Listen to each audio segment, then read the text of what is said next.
जिस दौरान ध्रुव और बाकी दोनों बुजुर्ग बात करने में लगे हुए थे, तब तक समाधि स्थल में चलता मुकाबला खत्म हो गया था। इतने में बख्तावर और बाकी लोग भी हांफते हुए समाधि के पास पहुंच गए थे और फिर वो लोग पेड़ों पर बंदरों की तरह लटकते हुए हवा में उड़ रहे ध्रुव को देखने लगे। उसके बाद सभी ने अपनी नजरें समाधि स्थल के आसपास घुमाई और तभी राजकुमारी भूमि ने कुछ महसूस कर चौंकते हुए पीले रंग की शक्ति को देखकर कहा, ये शक्ति ये तो बड़े दादाजी की शक्ति लग रही है। तभी भूमि की बात सुनकर बख्तावर ने थोड़ी परेशानी के साथ उससे सवाल किया, और ये दूसरा शक्ति सम्राट कौन है? क्योंकि जितना मुझे पता है, इस वुहान साम्राज्य की राजधानी के आसपास तो मेघावत जी के अलावा सिर्फ अंबर दल की लीडर ही होनी चाहिए। इतने में पास खड़ी लारा ने कुछ सोचकर बख्तावर से कहा, नहीं, ये टीचर की शक्ति तो बिल्कुल नहीं है। और इसी के साथ सभी लोग एक दूसरे को देखकर सोच में पड़ गए कि आखिर वो दूसरा शक्ति सम्राट था कौन, क्योंकि कोई शक्ति सम्राट जितना ताकतवर योद्धा आसमान से यूं ही नहीं गिर जाता। तभी अचानक समाधि स्थल से एक तेज धमाके की आवाज सुनाई दी और इसी आवाज के साथ दोनों रंगों की शक्तियां एक दूसरे से टकरा गईं, जिसके तुरंत बाद सफेद रंग की शक्ति तेजी से पीछे जाती हुई दिखाई दी, जिससे साफ इस बात का अंदाजा लगाया जा सकता था कि वो सफेद रंग की शक्ति पीले रंग की शक्ति से ज्यादा कमजोर थी। फिर पीछे होते होते जैसे ही वो शक्ति रुकी तो समाधि स्थल के अंदर युगराल ने हार मानते हुए मजबूरी में कहा, छोड़ो, अब यहीं रुकते हैं। फिलहाल तो मेरी शक्तियां तुम्हारी शक्तियों की बराबरी नहीं कर सकती हैं। ये सुनकर उनके सामने खड़े पीले रंग की शक्तियों वाले आदमी ने अपनी शक्तियां वापस लेना शुरू कर दिया और फिर युगराल से कुछ सोचते हुए पूछा, बूढ़े युगराल, तुम्हारी शक्तियां तो सच में बहुत कम हो गई हैं। और फिर जैसे ही उस आदमी ने अपनी शक्तियां पूरी तरह से वापस ली तो फिर एक आलीशान कोट पहना हुआ सफेद बालों वाला आदमी समझ आ रहा था।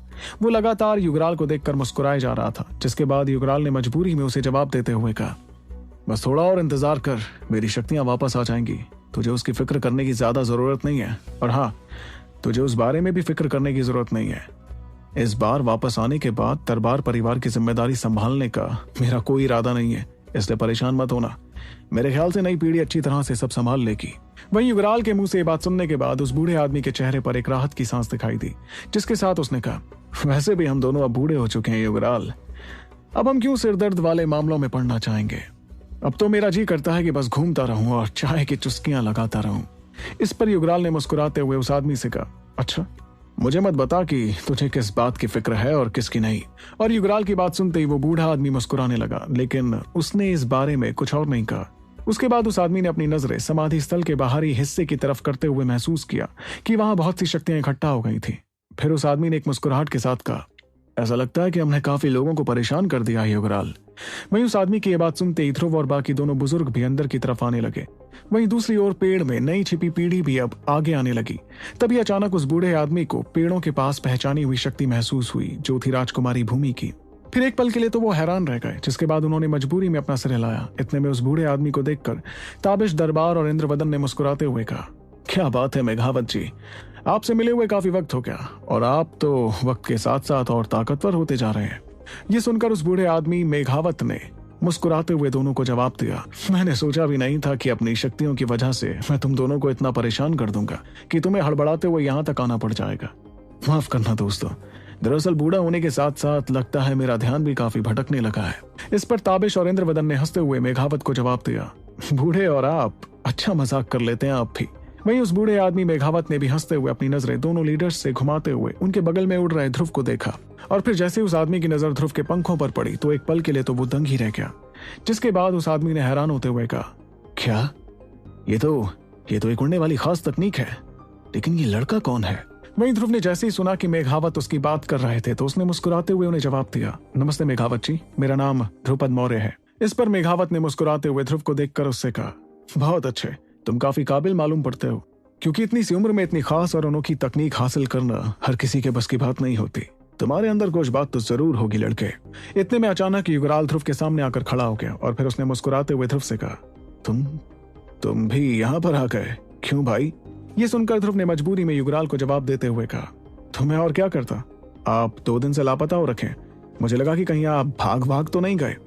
इस पर युगराल ने हंसते हुए ध्रुव को जवाब दिया, अरे कहाँ भागूंगा मैं, वो तो बस इस बुढ़ऊ ने मुझे देख लिया था और इसे लगा कि कहीं मैं साम्राज्य के लिए कोई मुश्किल ना खड़ी कर दूं, इसलिए मुझसे मुकाबला करने लगा, लेकिन मुकाबले में इसने मुझे बहुत बुरी तरह हरा दिया।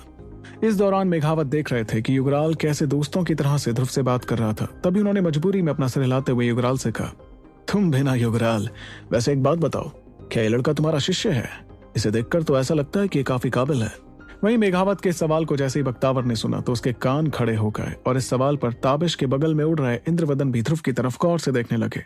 दरअसल वो भी ये जानने को बेकरार थे कि आखिर ध्रुव और इस बर्फ के शहंशाह के बीच कौन सा रिश्ता था।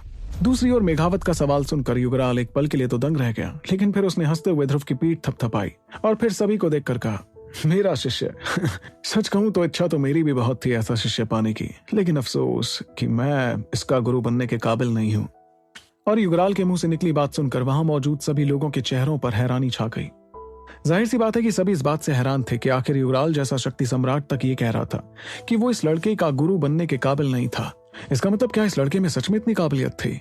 वहीं इस हैरानी के साथ मेघावत लगातार ध्रुव को देखते रहे। इस दौरान समाधि स्थल के पास आ चुके लाल और बाकी सभी लोग हैरान होकर युगराल की बातें सुन रहे थे।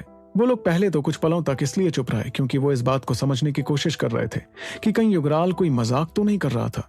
जाहिर सी बात है कि वुहान साम्राज्य में अगर कोई शक्ति सम्राट किसी शिष्य को चाहता तो ना जाने साम्राज्य के हर कोने से काबिल लोग उसका शिष्य बनने के लिए आने लगते। ऐसा इसलिए क्योंकि हर कोई जानता था कि किसी शक्ति सम्राट का शिष्य होने का मतलब था कि वो शिष्य बहुत ताकतवर बनने के काबिल था। तभी ध्रुव ने मुस्कुराते हुए मेघावत से कहा, युगराल अच्छा मजाक कर लेते हैं। मेघावत जी, उनकी बात पर ज्यादा ध्यान मत दीजिएगा। दरअसल मैं पहले ही किसी को अपना गुरु मान चुका हूँ और इसलिए मन चाहे अपना गुरु बदल तो नहीं सकता ना। वहीं ध्रुव के बगल में खड़ा युगराल इस वक्त शांत था। उसे अच्छी तरह से याद था कि शक्ति सम्राट बनने के बावजूद ध्रुव से उसे अंदर ही अंदर थोड़ा डर लगता था। उसके बाद तो जब ध्रुव ने दोनों शक्ति सम्राटों से लड़ते वक्त दो दिव्य रोशनियों को मिलाकर शौर्य कमल की रोशनी बनाई थी, तब तो युगराल को उससे और ज्यादा डर लगने लगा था। और वैसे तो शौर्य कमल की रोशनी का इस्तेमाल करने के बाद ध्रुव की शक्तियां बहुत कम हो गई थीं, लेकिन हकीकत में युगराल अंदर ही अंदर जानता था कि ध्रुव उसके बराबर या फिर उससे भी ज्यादा ताकतवर था। इसलिए जब मेघावत ने युगराल से सवाल किया कि क्या ध्रुव उसका शिष्य था, तो इस बारे में सोचकर ही उसकी हंसी छूट गई। दूसरी ओर ध्रुव का जवाब सुनने के बाद मेघावत ने हल्की मुस्कुराहट के साथ युगराल के चेहरे को देखा और मनी मन वो भी हैरान हो गए। ऐसा इसलिए क्योंकि वो भी अच्छी तरीके से जानते थे कि युगराल जैसा आदमी ऐसा मजाक नहीं कर सकता था। और यही सोचकर मेघावत ने मनी मन खुद से कहा, इसका मतलब युगराल सच कह रहा था। इतने में मेघावत ने तुरंत ध्रुव की तरफ देखकर उससे हल्की परेशानी के साथ सवाल किया, वैसे ध्रुपद, क्या मैं तुम्हारे गुरु का नाम जान सकता हूँ? हो सकता है कि शायद मैं उन्हें जानता हूँ। इस पर ध्रुव ने माफी मांगते हुए मेघावत को जवाब दिया, मेघावत जी मुझे माफ कर दीजिए, लेकिन जब मैं अपने सफर पर निकल रहा था तब मेरे आचार्य ने मुझसे कहा था कि मैं किसी को भी उनके बारे में ना बताऊं। ऐसा इसलिए क्योंकि वो जिंदगी भर पहाड़ों में रहे और इस वजह से अपनी पहचान छुपा कर रखना चाहते हैं। इसलिए मुझे लगता है कि शायद आपने उनके बारे में कभी नहीं सुना होगा। इस पर मेघावत ने मुस्कुराते हुए ध्रुव को जवाब देते हुए कहा, ठीक है, कोई बात नहीं। इस साम्राज्य में बहुत से ऐसे लोग हैं जो काफी अलग रहना चाहते हैं। वैसे मैं ऐसे बहुत से ताकतवर लोगों से मिला हूँ जो अकेले रहना पसंद करते हैं, इसलिए मैं तुम्हारी बात को समझता हूँ। ये कहते वक्त मेघावत के दिल में ध्रुव की बातों को लेकर अभी भी थोड़ी परेशानी थी। वो अच्छी तरीके से जानते थे कि जिस तरह से युगराल ने उसके बारे में बातें की थी, वैसे शायद युगराल ने उनके बारे में कभी की ही नहीं थी। इसलिए जरूर ध्रुपद का वो आचार्य युगराल या फिर खुद मेघावत से ज्यादा ताकतवर था। वैसे तो वहां साम्राज्य इतना बड़ा था कि कहां कहां ताकतवर लोग छुप कर रहते थे, इसका पता लगा पाना लगभग नामुमकिन था। और ऐसे लोग अक्सर पहाड़ों पर रहा करते थे, लेकिन क्योंकि मेघावत राज घराने के रखवाले थे, इसलिए साम्राज्य की बेहतरी के लिए वो ऐसे बहुत से छुपे रहने वाले ताकतवर लोगों का पता लगा पाए थे। लेकिन आज तक उन्हें ऐसा कोई ताकतवर छुपा हुआ इंसान नहीं मिला जो उनसे बहुत ज्यादा ताकतवर था। दूसरी ओर हवा में तैर रहे ताबिश और इंद्रवदन भी एक दूसरे को देखते रहे। जाहिर सी बात है कि उन्हें भी ये समझ आ गया था कि युगराल कोई मजाक तो नहीं कर रहे थे। इसका मतलब सच में अगर ध्रुव का गुरु कोई बहुत ताकतवर इंसान था तो फिर वो जरूर बहुत खतरनाक भी साबित हो सकता था। यही सोचकर दोनों के चेहरों पर एक राहत की सांस दिखाई दी, जिसके साथ दोनों ने मनी मन सोचा, अच्छा हुआ कि हमने इस लड़के से दुश्मनी नहीं की। ये दोनों अपने अपने परिवारों के लीडर्स थे और इसलिए ये अच्छी तरीके से समझते थे कि इस तरह के इंसान से दुश्मनी करना पूरे परिवार को कितना ज्यादा नुकसान पहुंचा सकता था। तभी युगराल ने अपनी नजरें चांद की तरफ की, जिसके बाद उसने उबासी लेते हुए कहा, चलो भाई, बहुत हुई बातें, अब काफी देर हो चुकी है, इसलिए मुझे लगता है कि हम सभी को वापस चलना चाहिए। इस पर मेघावत ने हामी भरते हुए ध्रुव की तरफ देखकर उससे सवाल किया, अरे ध्रुपद, मेरे ख्याल से कल के हकीम कंपटीशन में तुम भी हिस्सा ले रहे हो ना? वहीं मेघावत के सवाल पर ध्रुव ने अपना सर हिलाते हुए उन्हें जवाब दिया, जी, कल के कंपटीशन में मैं भी हिस्सा ले रहा हूँ। ध्रुव ने युगराल के मुंह से मेघावत का नाम सुना था, और तो और जब वो दोनों रहस्यमयी शक्ति सम्राटों से मुकाबला कर रहा था तब भी उन दोनों ने इस बूढ़े आदमी का जिक्र किया था। ध्रुव ये भी जानता था कि इस पूरे वुहान साम्राज्य में सिर्फ मेघावत ही थे जो नागरानी हिनीसा से मुकाबला कर सकते थे। और क्योंकि फिलहाल ध्रुव के पास आचार्य विदुर का साथ नहीं था, इसलिए मनी मन ध्रुव मेघावत से थोड़ा घबरा भी रहा था। यही वजह थी कि उसकी आवाज में फिलहाल एक अजीब सी इज्जत दिखाई दे रही थी। वहीं नागरानी हिनीसा का ध्यान आते ही ध्रुव ने तुरंत अपने हाथ की तरफ देखा, जहां सतरंगी दिव्य नागिन फिलहाल चुपचाप सो रही थी। उसके बारे में सोचकर ध्रुव ने मनी मन राहत की सांस ली कि कम से कम उस सांप को अपनी शक्तियां छुपानी तो आती थी, क्योंकि अगर ऐसा नहीं होता तो जरूर उसकी शक्तियों को युगराल या फिर मेघावत में से किसी ने अब तक पहचान लिया होता। यही सोचकर ध्रुव ने मनी मन खुद से कहा, ये सांप तो सच में छोटा पैकेट बड़ा धमाका है। इस सोच के पीछे नागरानी हिनीसा का वो ख्याल था जो ध्रुव के दिमाग में काफी दिनों से बसा हुआ था। दरअसल नागरानी को सांप से बाहर आते देख ध्रुव की धड़कनें काफी ज्यादा बढ़ गई थी और उसके डर की वजह से ध्रुव हर बार घबराने लग जाता। और अगर ध्रुव हिनीसा के लिए आत्मा शरीर गोली का नुस्खा हासिल करने की कोशिश नहीं कर रहा होता तो शायद अगली बार जब नागरानी बाहर आती तो ध्रुव को जरूर जान से मार देती। ध्रुव अब तक समझ चुका था कि जब से विदुर उससे दूर हुए थे तब से वो मुश्किलों से घिर गया था। यही सोचकर ध्रुव ने खुद को समझाते हुए कहा, ऐसा लगता है कि जब से आचार्य गहरी नींद में सोए हैं तब से मुश्किलें मेरे चारों तरफ से मंडरा रही हैं। अब तो मुझे जल्द से जल्द जयान परिवार से वो ग्रीन स्पिरिट सलाइवा हासिल करना होगा, नहीं तो इस तरह घबराहट में जिंदगी बिताना तो बहुत खतरनाक हो जाएगा। तो क्या ध्रुव जल्द से जल्द आचार्य विदुर को नींद से जगा पाएगा? ये जानने के लिए आपको सुनना होगा the one and only RJ Rivansh के साथ सुपर योद्धा।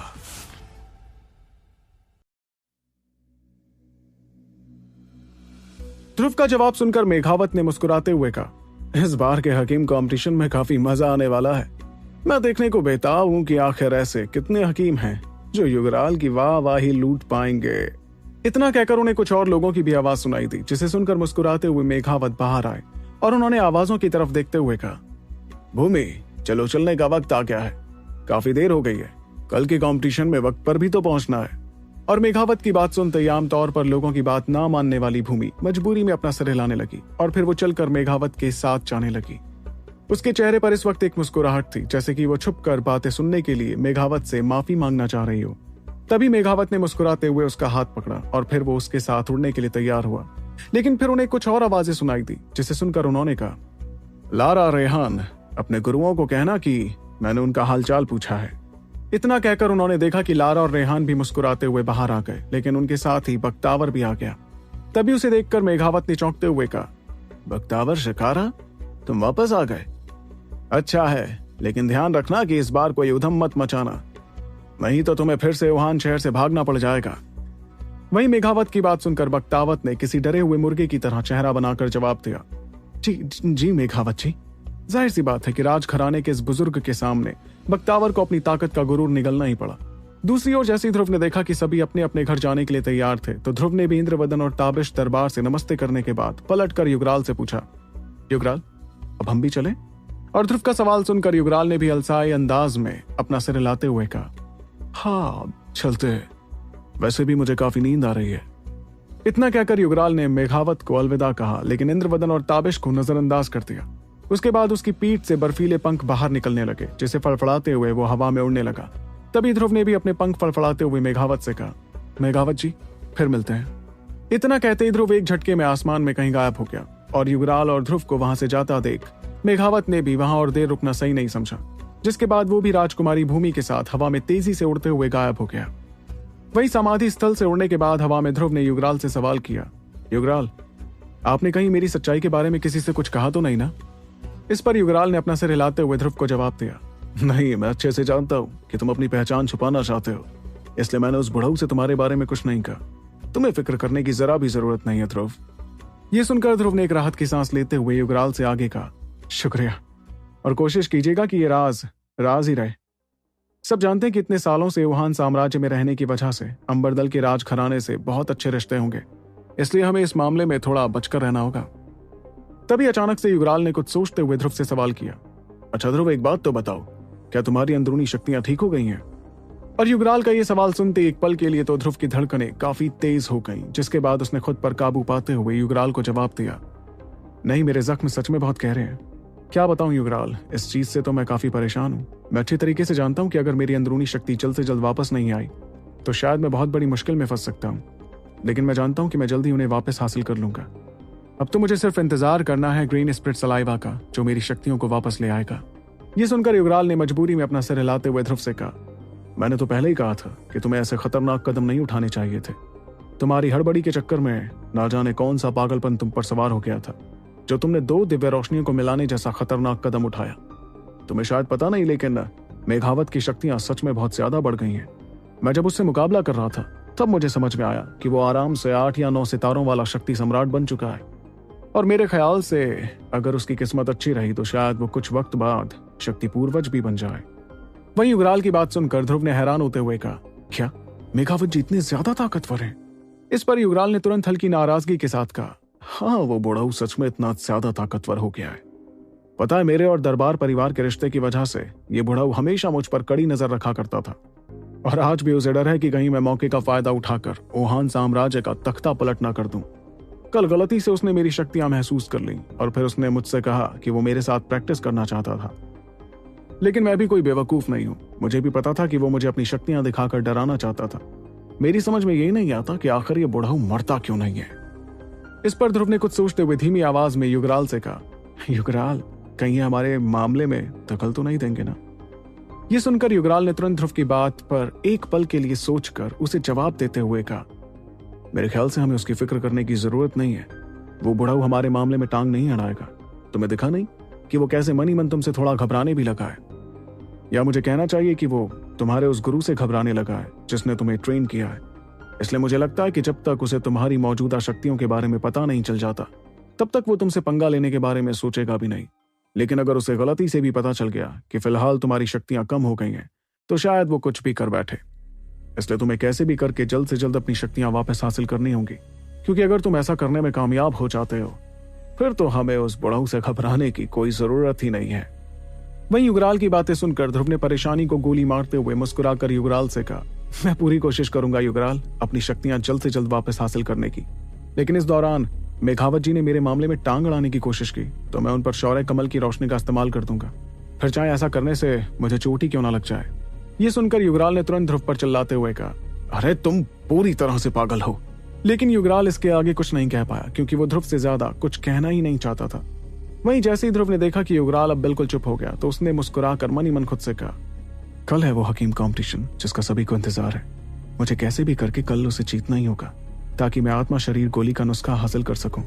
क्योंकि अंबर दल जाकर लारा से मुकाबला करने से पहले मुझे अपनी प्यारी दोस्त नागरानी हिनीसा के गुस्से को शांत तो करना ही होगा।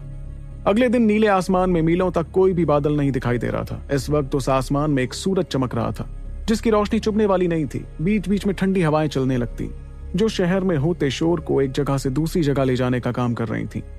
आज का दिन पूरे वुहान साम्राज्य के लिए काफी खास था, क्योंकि आज वुहान शहर में हकीम कॉम्पिटिशन होने वाला था। वहीं शहर में जब सूरज की रोशनी सड़कों पर जगमगा रही थी, तो उस पर चलते ढेर सारे हकीम दिखाई पड़ रहे थे। गौर किया जाए तो आमतौर पर हकीम जो साम्राज्य में काफी ऊंचे ओहदे पर होते थे, इस तरह भीड़ में नहीं दिखाई देते थे। इसकी वजह थी उनका ओहदा और उनकी ताकत, जिस वजह से वो आम लोगों के लिए बहुत रहस्यमयी होते थे। लेकिन आज ये सारे ऊंचे ओहदे वाले हकीम अपने अपने घरों से निकलकर हकीम एसोसिएशन की तरफ बढ़ रहे थे, जो शहर के बीचों बीच था। आज का दिन शहर वालों के लिए इतना खास था कि यहाँ की दुकानें भी रोजाना से पहले खोल दी गई थी। इसके साथ ही ढेर सारे लोग अपने बिस्तरों में से उठते हुए दरवाजे खिड़कियों से झांककर हकीमों को एसोसिएशन की तरफ जाता हुआ देख रहे थे। वुहान साम्राज्य का हकीम कॉम्पिटिशन साल भर का सबसे बड़ा जश्न मना सकता था। वहीं इस खास दिन पर ध्रुव की नींद भी काफी जल्दी खुल गई थी, जिसके बाद वो बिस्तर पर बैठकर घंटे भर तक ट्रेनिंग ही करता रहा। और फिर जब उसे अपने शरीर में चुस्ती महसूस हुई तो उसने धीरे से अपनी आंखें खोली। उसके बाद ध्रुव ने खड़े होकर अपनी हड्डियों को चटकाने की आवाज सुनी, जिससे उसके चेहरे पर एक मुस्कुराहट आ गई। फिर ध्रुव ने तुरंत बिस्तर पर से उतरते हुए खिड़की के पास खड़े युगराल की तरफ नजरें घुमाई। तभी ध्रुव को ट्रेनिंग से उठता देख युगराल ने सड़क पर चलते हकीमों को देखकर ध्रुव से कहा, ट्रेनिंग पूरी हो गई तुम्हारी? आज के दिन तो वुहान शहर में इतने हकीम इकट्ठा होंगे कि कोई और साम्राज्य ये देखकर घबरा ही जाए। हकीमों के इस हुजूम को देखकर तो साफ समझ आ रहा है कि आज हकीम कॉम्पिटिशन है, क्योंकि हकीम कॉम्पिटिशन जैसा इवेंट ही इतने सारे हकीमों को एक जगह पर इकट्ठा कर सकता है। वहीं युगराल की बात सुनकर ध्रुव ने पास रखे एक प्याले में चाय उड़ेलते हुए कहा, आखिर हकीम भी तो इंसान ही होते हैं, उन्हें भी लोगों के बीच अपना नाम सुनना और इज्जत भरी नजरों को देखना पसंद है। और मेरे ख्याल से इस चीज के लिए हकीम कॉम्पिटिशन से बेहतर और कौन सी जगह हो सकती है। यह सुनकर युगराल ने तुरंत पलटकर ध्रुव की तरफ देखा और फिर मुस्कुराते हुए उससे कहा, सच कहूं तो मैं सोच में पड़ गया हूं कि तुम जैसे काबिल और ताकतवर हकीम को हकीम कॉम्पिटिशन में हिस्सा लेने की क्या जरूरत पड़ गई। वैसे तो मैं जानता हूं कि कॉम्पिटिशन बहुत अनोखा इवेंट है, लेकिन तुम्हारी काबिलियत के हिसाब से ये कुछ कम नहीं है क्या? इस पर ध्रुव ने मुस्कुराते हुए युगराल को जवाब दिया, मेरे पास इसमें हिस्सा लेने के अलावा और कोई रास्ता ही नहीं था। अब इसमें मेरी क्या गलती कि हकीम कॉम्पिटिशन जीतने वाले को आत्मा शरीर गोली का नुस्खा मिलने वाला है। ये गोली सच में मेरे बहुत काम आएगी। वैसे तो आप हकीम नहीं है, लेकिन मेरे ख्यालों से आपको भी पता होना चाहिए कि एक अनोखी गोली का नुस्खा एक हकीम के लिए कितना जरूरी होता है। और सच कहूं तो इस रैंक 6 की गोली का नुस्खा मेरे लिए उतना ही जरूरी है जितना किसी योद्धा के लिए क्लास 3 की तकनीक। वहीं ध्रुव की बात सुनकर युगराल ने मजबूरी में अपना सिर हिलाते हुए कहा, लेकिन तुम्हारी काबिलियत के हिसाब से तो मुझे लगता है कि हकीम कंपटीशन को जीतना तुम्हारे लिए उतना ही आसान होगा जितना किसी शक्ति सम्राट के लिए एकलव्यों को हराना। तुम्हें नहीं लगता कि थोड़ी नाइंसाफी है? इस पर ध्रुव ने अपना सिर हिलाते हुए युगराल को जवाब दिया, आप शायद मेरी मौजूदा काबिलियत को कुछ ज्यादा ही समझ रहे हैं। सच कहूं तो अगर शौर्य कमल की रोशनी का इस्तेमाल करने से पहले अगर मैंने इस हकीम कंपटीशन में हिस्सा लिया होता तो मेरे लिए इसे जीतना चुटकियों का खेल होता। लेकिन अब मेरी अंदरूनी शक्तियां पहले के मुकाबले बहुत कमजोर हो चुकी हैं, और शायद आप जानते होंगे कि एक हकीम के लिए उसकी अंदरूनी शक्तियां ही सबसे ज्यादा जरूरी होती हैं। इसलिए मुझे फिलहाल खुद पर भरोसा नहीं है कि मैं इस हकीम कंपटीशन को जीत भी पाऊंगा या नहीं। लेकिन ध्रुव की बात सुनते युगराल के चेहरे का रंग ही बदल गया और फिर उसने परेशान होते हुए ध्रुव से कहा, क्या तुम्हारी हालत इतनी खराब है? मेरा मतलब, अगर कोई ऐसा हकीम जो रैंक 6 की गोली बना सकता हो, वो अगर इस तरह के कंपटीशन में जवान हकीमों से हार जाए फिर तो। और इसके पहले कि युगराल आगे कुछ कहता, ध्रुव ने उसकी बात खत्म करते हुए उससे सवाल किया, फिर तो ये कि मेरे लिए बहुत शर्म की बात हो जाएगी, है ना? मैं जानता हूं, लेकिन अगर मैं इस तरह की चुनौतियों से डरता रहा तो मैं आगे जाकर सबसे कामयाब हकीम कैसे बनूंगा? इतना कहकर ध्रुव ने तुरंत अपना चाय का प्याला टेबल पर रखा, जिसके बाद उसने पलटकर दरवाजे की तरफ जाते हुए कहा, चलिए युगराल, अब वक्त हो गया जाने का। ये कहते हुए ध्रुव सीधे दरवाजा खोलकर बाहर निकल गया। वहीं उसे दरवाजे से बाहर जाता हुआ देख युगराल ने भी मजबूरी में अपना सिर हिलाया और वो भी दरवाजे से बाहर निकल गया। उसके बाद वो दोनों होटल की सीढ़ियों से उतरते हुए दरवाजे तक आ पहुंचे, जहां बहुत से लोग ध्रुव के सीने का रैंक 2 का बैच देखकर काफी हैरान हो गए। फिर उन्हें नजरअंदाज करते हुए ध्रुव चुपचाप होटल से बाहर निकल आया। उसके बाद ध्रुव और युगराल सड़कों पर चलते हुए एसोसिएशन की तरफ जाने लगे, लेकिन ध्रुव ने महसूस किया कि रास्ते में बहुत से लोग उसे इज्जत भरी निगाहों से देख रहे थे। ये देखकर ध्रुव के चेहरे पर एक मुस्कुराहट आ गई और ध्रुव ने जश्न मनाते वुहान शहर को देखा, जिसमें फिलहाल समा एक अजीब सी खुशी में डूबा हुआ नजर आ रहा था। इस खुशी को देखकर ध्रुव के शांत दिल की धड़कनें भी काफी तेज हो गईं, क्योंकि चाहे वो कितना समझदार और तजुर्बेदार क्यों ना हो जाए, था तो वो हकीकत में एक नौजवान ही। फिर ध्रुव धीरे धीरे हकीम एसोसिएशन की तरफ बढ़ता गया और इस दौरान उसकी नजर सड़कों पर चलते हकीमों की तरफ पड़ी और उसने थोड़ी हैरानी में खुद से कहा, ऐसा लगता है कि इस हकीम कंपटीशन में जो भी हकीम शामिल हो रहे हैं वो कोई मामूली हकीम नहीं है। ये तो पूरे साम्राज्य के सबसे ताकतवर हकीमों में से लग रहे हैं, और ना ही सिर्फ इस साम्राज्य से, बल्कि ये हकीम तो पूरे मार्कस के खास हकीमों में से है। अब तो सच में मुझे भी लग रहा है कि कहीं इस बार का हकीम कंपटीशन किसी दूसरे साम्राज्य का हकीम ना जीत जाए, क्योंकि अगर ऐसा हुआ तो फिर मैं देखना चाहूंगा कि आगे आगे होता है क्या। आखिर क्या होने वाला है इस हकीम कंपटीशन का नतीजा, ये जानने के लिए आपको सुनना होगा दी one and only RJ Revansh के साथ सुपर योद्धा।